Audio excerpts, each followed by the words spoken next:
¿Cuál es la parte de la historia de la que no se habla en tu país? En Rumania no hablamos de los levantamientos campesinos previos a la Primera Guerra Mundial y de entreguerras que han sido sofocadas violentamente. Todos dan la imagen de un Estado y una sociedad rumanos perfectos en este momento, pero muchos olvidan que en nuestra guerra de independencia tuvimos más muertes en el frente por enfermedades que deberían haber sido relativamente fáciles de tratar para nosotros en ese momento que por disparos enemigos. Ni la mención de los levantamientos campesinos de 1907. También la Segunda Guerra Mundial y la política de nuestro país en ese momento. Lo que es tan extraño de eso es que parece tan especializado. Sin embargo, me enseñaron sobre esto en mi licenciatura en Historia en la Universidad del Reino Unido. Siento que a veces la mejor manera de aprender sobre tu propio país es estudiar en otro lugar.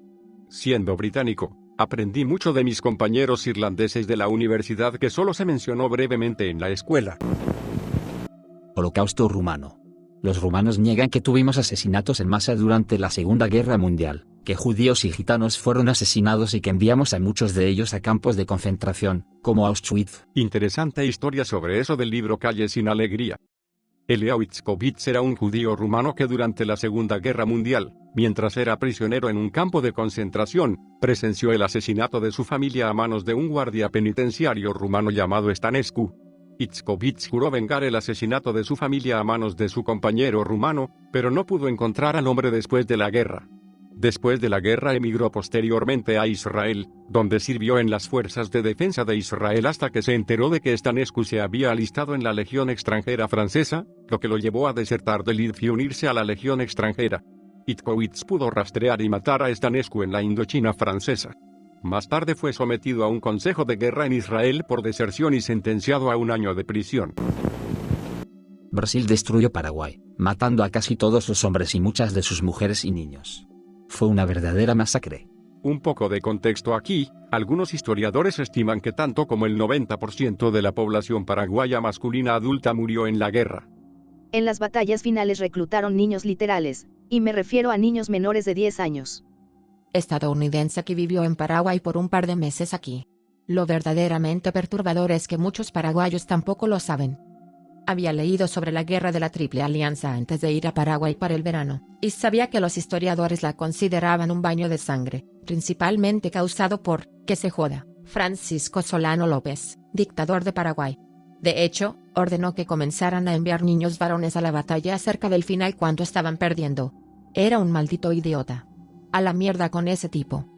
Así que imagina mi sorpresa cuando llegué a Paraguay y toneladas de cosas llevaban su nombre. Le pregunté a mi anfitrión sobre eso y me dijo que era porque él ganó la guerra en Paraguay. Lo llaman un héroe. Estaba bastante horrorizada.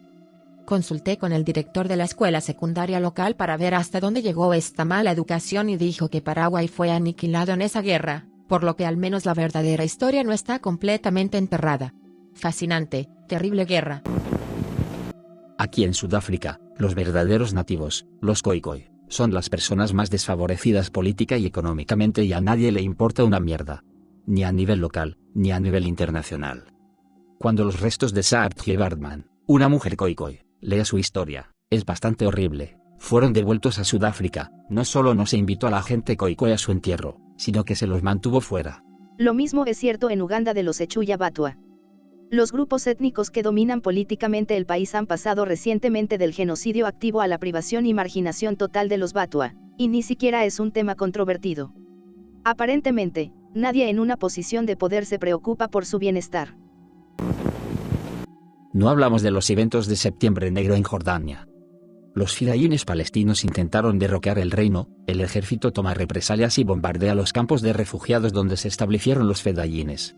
Finalmente fueron expulsados. Se ve como un momento en el que un hermano levantó su rifle contra sus propios hermanos y una chispa de racismo entre transjordanos y refugiados palestinos. Suiza, no hablamos de Verdinkinder. Es básicamente esclavitud infantil tan recientemente como 1960.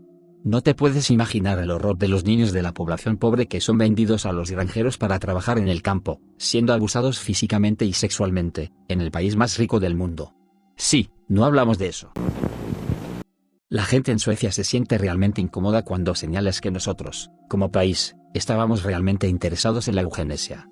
La institución biológica raza fue fundada en 1922, apoyada por todos los partidos políticos y el rey en ese momento. Existió hasta 1958 y, como era de esperar, hizo algunas cosas realmente jodidas. Gran parte de Europa estaba interesada en la eugenesia antes de que los nazis nos enseñaran que podría no ser una buena idea.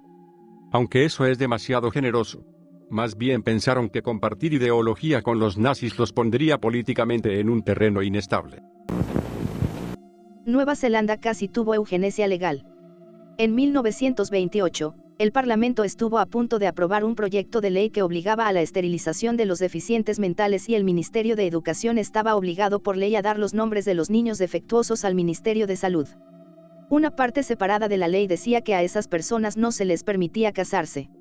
La oposición presionó para que se eliminaran estas secciones, no porque la eugenesia fuera inmoral y demente, sino porque no había evidencia de que cambiara el acervo genético de ninguna manera. La muerte de Lal Bahadur Shastri, ex primer ministro de la India. Involucramiento de KGB y personas que en realidad no estaban vivas en ese momento. Esterilización forzada de 6,2 millones de hombres indios en un solo año 1976. Sanjay Gandhi pensó que India tenía demasiada gente y que no solo el gobierno no estaba haciendo nada al respecto, sino que no podía hacer nada al respecto ya que India es una democracia. Entonces, cuando Mami Gandhi impuso la emergencia, lo vio como una oportunidad de oro y comenzó un programa de esterilización forzada, principalmente de los pobres. Las personas fueron secuestradas de sus hogares por la policía y llevadas a hospitales gubernamentales donde serían esterilizadas a la fuerza. En ese momento, el programa fue alentado e incluso financiado por ONG estadounidenses. En Croacia a la gente no le gusta hablar demasiado sobre la implicación de Croacia con el nazismo porque era demasiado reciente y porque los nazis croatas nunca fueron la mayoría de los croatas, sino que los pocos que había recibieron el poder de Hitler. Sin embargo, hasta el día de hoy, la gente sigue diciendo saludos nazis croatas y usando banderas nazis croatas. La bandera croata es una cresta a cuadros roja y blanca. La bandera que usaban los nazis comenzaba con un cuadro blanco en lugar de uno rojo, y debido a la reciente guerra de independencia croata, el patriotismo croata durante la guerra de alguna manera se mezcló con el nazismo croata obsoleto y ahora es algo extraño de lo que nadie realmente quiere hablar y tienes niños de hasta 15 años que dicen cosas como Saddam Spremni. No hablamos de la guerra cristera en México, no la enseñan en la escuela ni hablan de eso en televisión y medios. Cuando nuestro expresidente Plutarco Elías Calles hizo una ley para la exclaustración del país, quitando todas las propiedades de la iglesia y llevándoselas para el país y prohibiendo a los sacerdotes cobrar dinero para algunas cosas como el bautizo, prohibiendo también la celebración de cosas religiosas fuera templos, la iglesia y el pueblo se enojaron, todos los relacionados con la iglesia incitaron al pueblo a levantarse en armas y lo hicieron resultando en una guerra civil de 3 años. Wikipedia dice que murieron alrededor de 110.000 personas, pero probablemente sea un número mayor, ya que nunca hemos sido muy buenos para contar personas muertas, eso y a la gente le gusta mentir sobre esas cosas. La regla marcial que el KMT impuso sobre Taiwán cuando escaparon de China. Esto condujo a un periodo llamado Terror Blanco, en el que cientos de personas inocentes y estudiantes universitarios brillantes fueron asesinados por no unirse al partido, incluidos algunos que muchos pensaron que podrían ganar premios Nobel y realizar investigaciones innovadoras. Vivo en Japón desde hace 3 años y tengo algunos amigos japoneses. Cada vez que les preguntaba sobre la Segunda Guerra Mundial, en su mayoría no sabían las atrocidades que cometió Japón en la Segunda Guerra Mundial. Sabían que Japón estaba en el lado equivocado, pero parece que los detalles se perdieron. Parece que hay un esfuerzo nacional por olvidar esta historia porque fue vergonzosa. Enseñé en Japón durante unos años. La ignorancia en torno a la guerra es asombrosa. Una vez estaba hablando con otro profesor sobre dictadores, y apareció Hitler. Su respuesta fue, sí, pero para Alemania es un gran héroe. Traté de explicar que Alemania ha renunciado bastante claramente a esa parte de su pasado, pero probablemente hice un trabajo de mierda porque estaba tan estupefacto. Según Wikipedia, si bien los tribunales de Tokio reconocieron en 2002 que la Unidad 731 había estado involucrada en la investigación de guerra biológica, a partir de 2011, el gobierno japonés no había reconocido oficialmente las atrocidades cometidas contra los sujetos de prueba y rechazó las solicitudes del gobierno chino de muestras de ADN para identificar restos humanos, incluidos cráneos y huesos, encontrados cerca de una escuela de medicina del ejército. Ojalá pudiéramos decir que Italia no habla sobre el hombre calvo que fue el mejor amigo de Hitler, pero lamentablemente tenemos una inmensa cantidad de idiotas nostálgicos que llevan su rostro en la ropa y los dispositivos porque los criminales de guerra aparentemente son geniales. Exactamente lo mismo en España con el régimen de la dictadura de Franco desde la Guerra Civil en 1936, apoyado por Hitler y Mussolini, hasta su muerte en 1975. Todavía muchos idiotas lo alaban. Siento que mucha más gente debería saber que uno de los mayores asesinos en masa del mundo en la historia fue un belga. El rey Leopoldo II básicamente controlaba la totalidad del Congo por sí mismo y, mientras lo hacía, extrajo los recursos naturales de la nación y mató a 13 millones de personas, todo para su propio beneficio personal. Ese puntaje lo pone a la altura de Mao, Hitler y Stalin, pero rara vez se lo menciona. Toda la historia del Estado Libre del Congo se lee como una ficción histórica, porque, sinceramente, es jodidamente salvaje de principio a fin. Para aquellos que no lo saben, aquí hay un resumen muy breve. Para los europeos del siglo XIX, África era el continente oscuro. Como las naciones europeas apenas se estaban convirtiendo en estados nacionales, colonizando Asia o golpeándose unos a otros, nadie prestó mucha atención al interior del continente africano.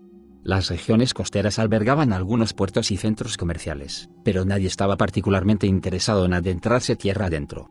Junto con el hecho de que África es el hogar de enfermedades a las que los europeos no estaban acostumbrados y un terreno muy accidentado, explorar el interior de África fue básicamente una misión suicida. Entonces aparece Henry Morton Stanley, un explorador galés estadounidense que saltó a la fama como el explorador que encontró al misionero y explorador David Livingstone, Dr. Livingstone, supongo. Trazó un mapa de gran parte de los grandes lagos africanos e hizo la primera expedición transafricana. Stanley se había establecido como un hombre blanco que podía realizar con éxito largas expediciones por África sin que todos murieran, y esto llamó la atención del rey Leopoldo de Bélgica. Leopoldo II era miembro de la familia real alemana, de una rama menor de cadetes. Le molestaba ser solo el rey de una nación pequeña como Bélgica, mientras que su familia y sus contemporáneos dirigían potencias mundiales. Un hombre vanidoso y egoísta, decidió que esto simplemente no funcionaría. Bélgica, también conocido como él mismo, también necesitaba arrebatarle algo de tierra.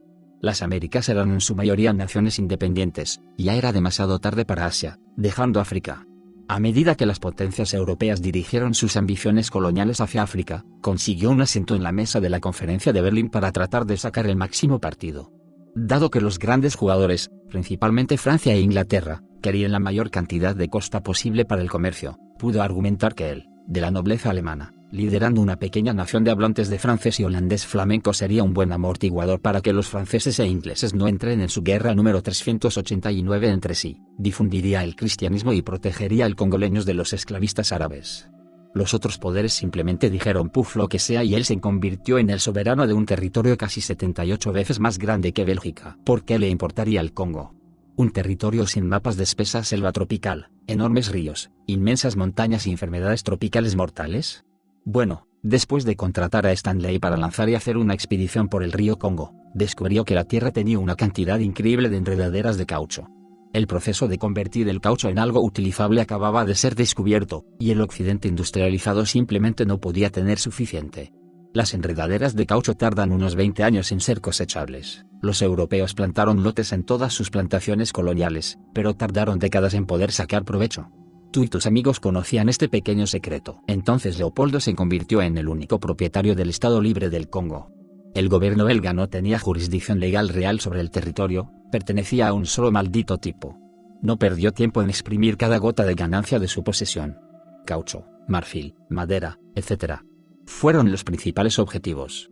Los europeos básicamente se convertirían en mercenarios con franquicia, obtendrían una parcela de tierra y cuotas para llenar y a Leopoldo le importaba cómo le hacían ganar su dinero.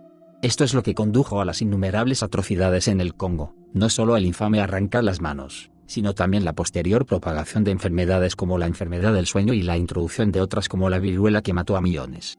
Los congoleños se vieron obligados a masacrarse unos a otros para juntar manos para compensar las cuotas perdidas. Estos mercenarios económicos esclavizaron y violaron a las familias de los hombres enviados en expediciones de recolección de meses de duración, y cada gota de sangre congoleña derramada fue para acumular recursos que fueron directamente al bolsillo de Leopoldo. Ahora puedes estar pensando, maldita sea, ¿eso es realmente jodido?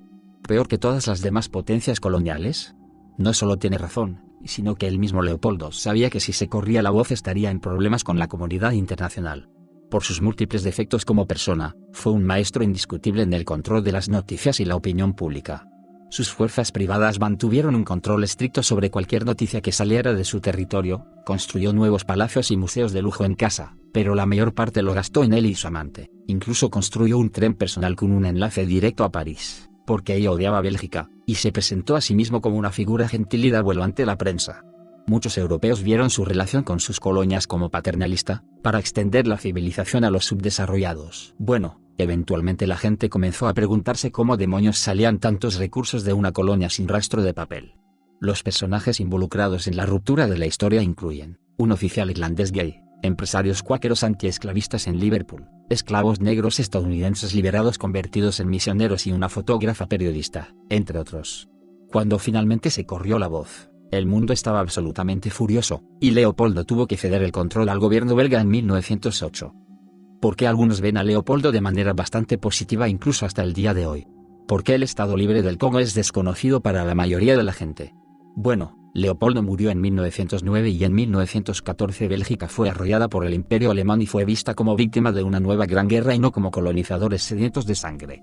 La gente simplemente se olvidó. No tenemos idea de cuántas personas murieron bajo el Estado Libre del Congo, dentro de unas pocas generaciones. Incluso los mismos congoleños no pudieron decirlo simplemente porque murió tanta gente que no pudieron compartir sus historias. No es que alguien estuviera realmente interesado en preguntar.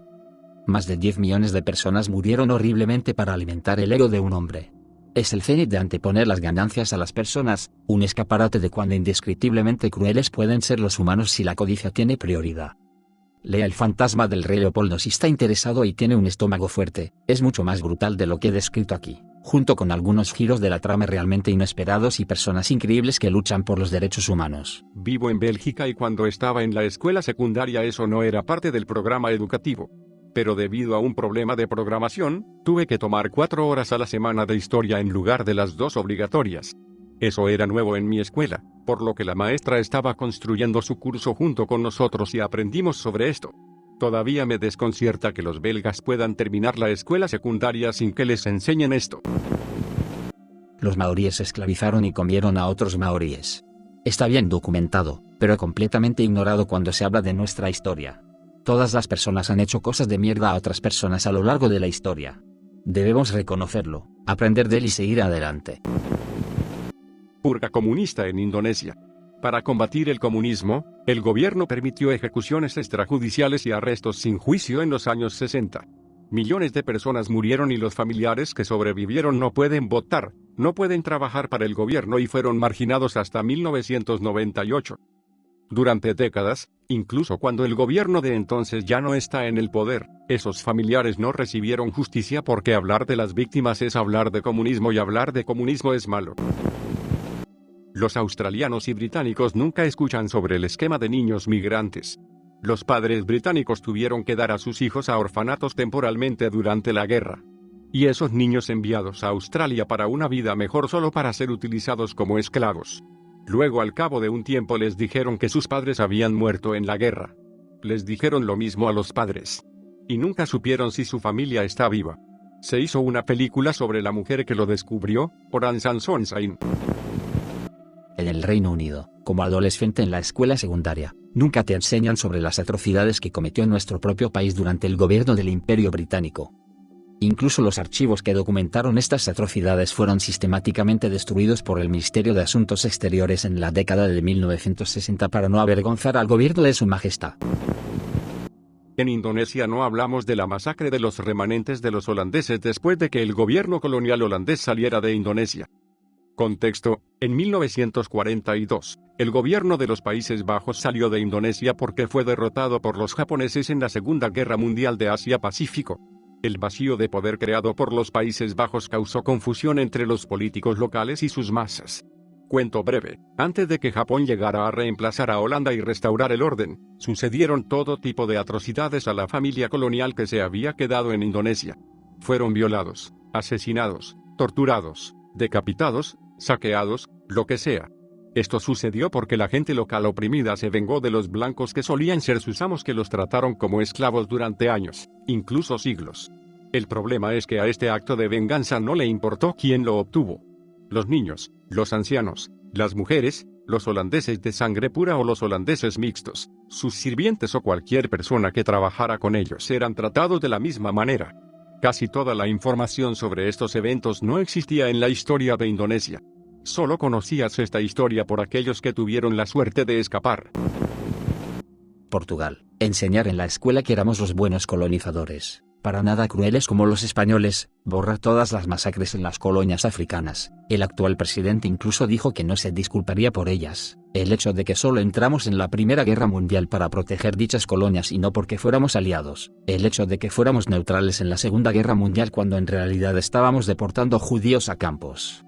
En España, mucha gente cree que la crueldad de los colonizadores españoles es solo propaganda británica, y que de hecho fuimos súper geniales y muy buenos con los lugareños, y todos los que dicen lo contrario han sido adoctrinados por los holandeses británicos izquierdistas.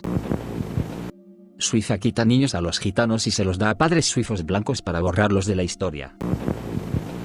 La expulsión y limpieza étnica de 14 millones de alemanes en Europa del Este al final y después de que la Segunda Guerra Mundial ha terminado.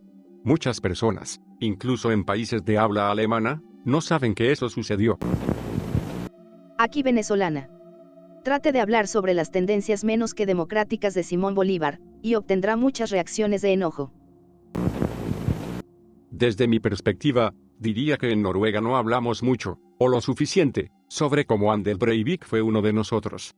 Desde que mató a todas esas personas en 2011, es como si la mayoría de la gente quisiera olvidar que sucedió y que él existe, y definitivamente no ha habido mucho debate público sobre cómo fue un producto de nuestra cultura.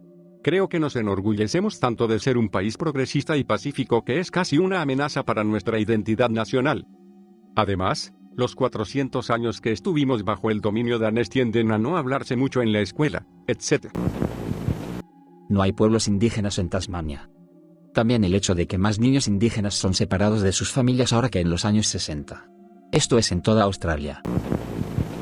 Polacos que colaboraron con la Alemania nazi y la Unión Soviética durante la Segunda Guerra Mundial. Uno de mis profesores de historia en la universidad nos dejó muy claro que el antisemitismo no se limitaba a Alemania durante la Segunda Guerra Mundial y, francamente, fue muy impactante porque no aprendemos sobre ese lado de la guerra en los Estados Unidos. Nos mostró cómo varias ciudades polacas habían asesinado preeminentemente a sus poblaciones judías antes de que los alemanes llegaran a ocuparlas y esa escena de un Serevater donde eran lituanos o ucranianos los participantes activos en la captura y ejecución. Winston Churchill creando la hambruna de Bengala. Raj británico en todo su esplendor. Churchill diseñó la hambruna de 1943 en la India. Supuestamente le dijo a su secretario de Estado para la India que odió a los indios. Son un pueblo bestial con una religión bestial. Más de 4 millones de personas murieron en esa hambruna. A los indios se les prohibió viajar en compartimentos de primera clase en los trenes que ayudaron a construir, incluso si podían permitírselo. Los primeros compartimentos fueron etiquetados como: los perros y los indios no están permitidos. El Reino Unido destrozó el país en pedazos, Pakistán, India y Bangladesh, justo antes de que finalmente se fueran. La partición de 1947 que vino con la independencia de la India dejó 1 millón de muertos y 13 millones de desplazados. Lo que entristece más es que India proporcionó a Gran Bretaña más de 2.5 millones de indios para luchar en la Segunda Guerra Mundial. Gandhi era racista con los africanos al menos en su juventud, solía dormir desnudo con su sobrina y aparentemente no trataba bien a las mujeres que lo rodeaban. No tengo ningún respeto por él después de que me enteré de todo esto. Y para cualquiera que haga juicios sobre mí, no tengo muchos problemas con Nehru. Gandhi en su biografía menciona que fue para poner a prueba su deseo sexual y votos de celibato y autocontrol. Estoy como Houmi. ¿Y si no pasas la prueba? Pero espera, se pone raro. Una vez mencionó en uno de sus artículos, es el deber de todo indio reflexivo no casarse. En caso de que esté indefenso con respecto al matrimonio, debe abstenerse de tener relaciones sexuales con su esposa. Estableció ashrems donde llevó a cabo sus experimentos, donde los niños y las niñas debían bañarse juntos, dormir juntos. Pero debían mantener la castidad, serían castigados si hubiera conversaciones subidas de tono. Cuando sintieran las ganas, debían tomar un baño frío. Las reglas eran diferentes para el mismo Gandhi, quien había comenzado a rodearse de mujeres para desafiar su determinación. Más número de mujeres se vieron obligadas a acostarse con él para probar su control sobre la libido. Diría escuelas residenciales, pero finalmente estamos hablando de eso ahora. Así que mi respuesta será el impuesto por cabeza chino. Canadá siempre ha odiado a los chinos, a pesar de que construyeron gran parte del ferrocarril que nos permitió colocar la frontera donde está hoy. Los trabajadores chinos no solo fueron maltratados por sus empleadores, sino que también fueron asesinados con frecuencia por sus compañeros de trabajo blancos. Entre otras cosas, el impuesto por cabeza dificultaba irrazonablemente que las familias de los trabajadores vinieran a reunirse y los acuerdos firmados a menudo incluían la servidumbre por contrato. Solo fue abolido cuando pusieron en una nueva ley que impidió casi toda la inmigración china, porque el impuesto no los disuadió lo suficiente. A la fecha, a menos de 20 personas se les ha devuelto el impuesto. Pero Canadá no es racista en absoluto, no. No encontré ninguna historia de gringos narrando cosas que haya ocultado su gobierno. Dejo a su interpretación el porqué.